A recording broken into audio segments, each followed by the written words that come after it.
I have a hairball. Like, just drop it on the floor.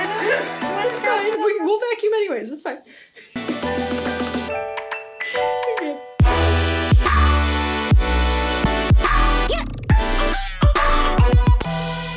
What's up, Fango fans? My name is Countess Alex, and welcome back to Cosplay Tea, the show where we apparently eat Pocky and embrace our weeb nature. I'm here with Summerfire Cosplay. Let's get to it. I'm Summer from Summerfire Cosplay.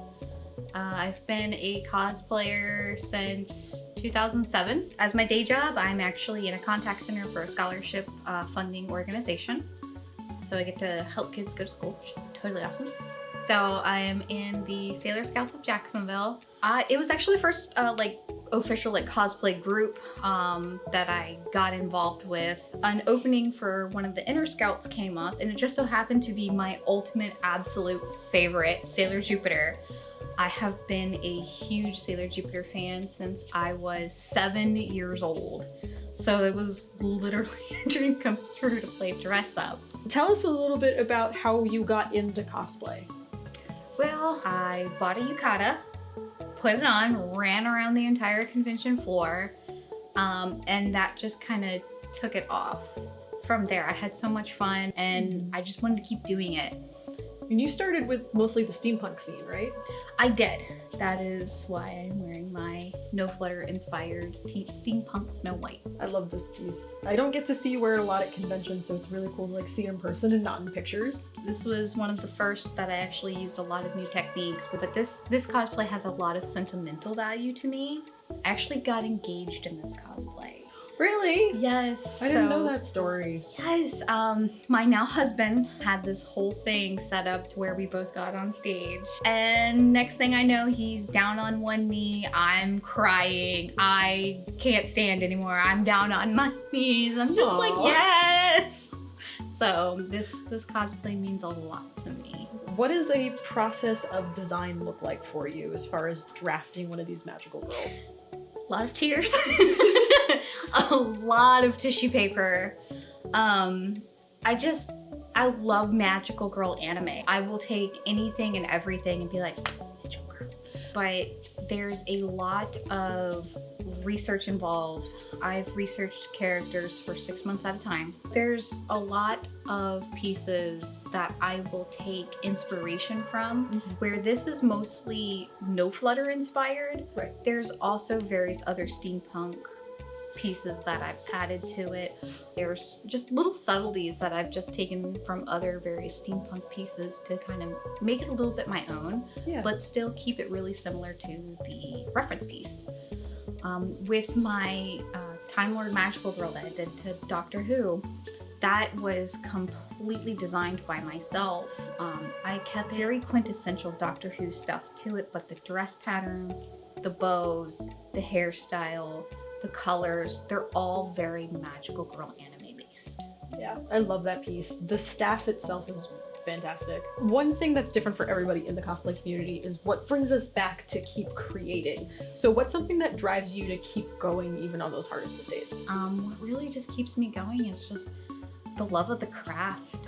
I love pushing myself. I love learning new skills, seeing what I can create with the materials given, because cosplay doesn't have to be, well, I spent $2,000 on this. Right. It can be, well, I spent $20 from the thrift store and look at this and it's amazing. Yeah. And I love that. So I'm all about what you can create with the materials you have available to you. Why are you driven to do mashup characters as opposed to the screen accuracy thing? I love so many fandoms, so many characters, and I like putting my own interpretation on things. You get details and props and just things that you would not have within a canon piece. Because I look at a character and I'll be like, oh, what if she was like a mecha? Totally do this. I love the creativity portion of it. Bringing that extra level of fantastical fantasy to something that you already love. Exactly.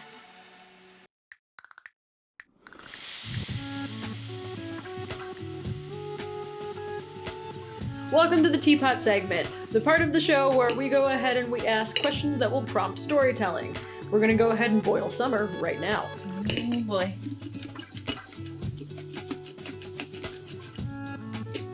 Bong. How often do you cosplay? Every single chance I get.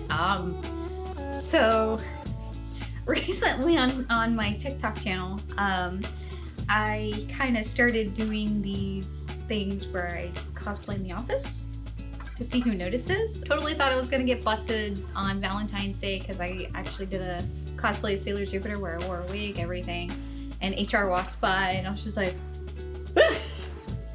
oh crap, here it comes. And then they just walked by and then, hey, and they just carried on. I was like, for real? Like, did I really just get away with that? Like, oh man, this is awesome. Okay, so I'm already planning the next one. I love seeing those. I saw the Star Trek one and I was like, okay. Yeah, I didn't know you wore like a wig and everything. Oh, that's gonna be great. I gotta watch that. Like this Sailor Jupiter one, I have a dress that I purchased from Amazon, and then my wig, and I did makeup, which they were like, why are you all dressed up? I'm like, well, it's Valentine's Day. And they're like, okay, that works. I love what you've done with your hair. I'm like, this is not my hair color, and you know it, so. Okay. Let me go ahead and pull one more. Alrighty. These are fun. Yeah. And then we'll have you pull one. No. All right. Have you ever made a big mistake in cosplay, something that you remember and will always haunt you? Yeah. So it was the first GAM I ever went to. Yeah. Which I love GAM, but they have free beer hour, and I fully took advantage of free beer hour. I wore my Sailor Zelda to that. My skirt totally got tucked into my tights, and I walked halfway around GAM with just my butt hanging out. So that was kind of like, somebody was like, oh honey, and I'm like, how long was that out? God, it was like 20 minutes. Oh. I was just like, can I have my free beer, please? So that was probably the one like cosplay regret that I have, and it's not even that bad. It is tradition here on Cosplay Tea that our guest chooses the final question. Oh boy. Go ahead and pull, friend. Hopefully. Let's see. My handwriting is atrocious. Favorite snack? Oh, besides my husband.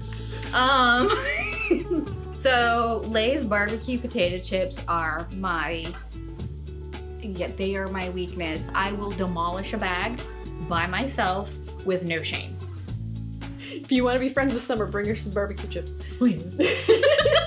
Lay's, they gotta be Lay's. Lay's barbecue potato chips, those are my favorite. Thank you so much, Summer, for being a guest on our show today. You helped make this show fantastically magical. Magical girl fun. And I appreciate you coming in and sharing with us all of your art and inspiration for us. Thank you. Thank you. It was a lot of fun and an honor to be here. Go ahead and tell us whatever you would like to tell us into this lovely camera right here and where we can find you. Hi. Summerfire Cosplay on Facebook, Instagram, and TikTok. At Real Summerfire on Twitter, whichever goes with you. Thanks for being here with us, everybody. We'll see you next time, and share a drink.